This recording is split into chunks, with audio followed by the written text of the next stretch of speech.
Ate Gay, isipin mo yun, hanggang ngayon ang sipag-sipag mo. Nagko-comedy bar ka pa Every night. every night. Opo, pero ang every night na yon is 1 hour to 2 hours lang. Tapos, uwi agad ako. Mas mahaba ang tulog ko at pahinga ko. Kamusta ka na ngayon? Mabuting-mabuti sa ngayon. Walang changes. Actually, nagkasakit ako sa ngayon, iisa lang.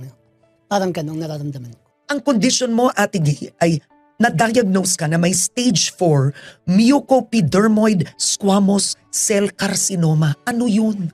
Hindi ko alam yung sakit ko. Nagkasakit ako na hindi ko mabigkas yun lang mga cancer ko kung ano. Dalawa yan actually, pero hindi ko talaga siyang tinandaan. Parang dalawa yung ulo ko.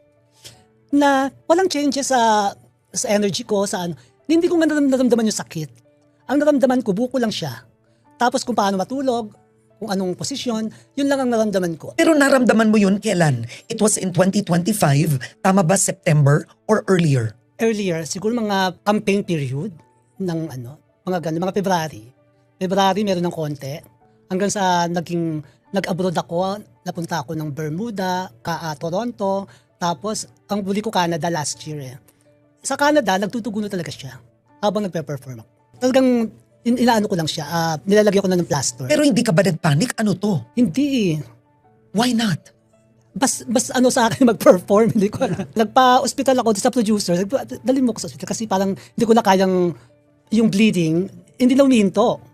Na-hospital ako dun sa Kelowna, saka sa Prince George. Tapos, ayun, Walang pain. wala. Ang unang diagnosis sa'yo, it was benign. Hindi na-detect na cancer yun. Hindi, kasi ang pagka-biopsy pa sa akin is walang anesthesia. Pero tusukin ka ba naman ng karayom ng 3 beses? Ano nangyari doon? Sabi ng mga doktor, gusto akong iwan doon. Or pauuwiin ako. May mga shows pa ako. Nakapirma ako doon. Sabi ko, tapusin ko lang yung mga shows doon. Saka ako uuwi. Hanggang sabang nagpe-perform ako, bababa ako kasi parang naramdaman ko tumutulo siya.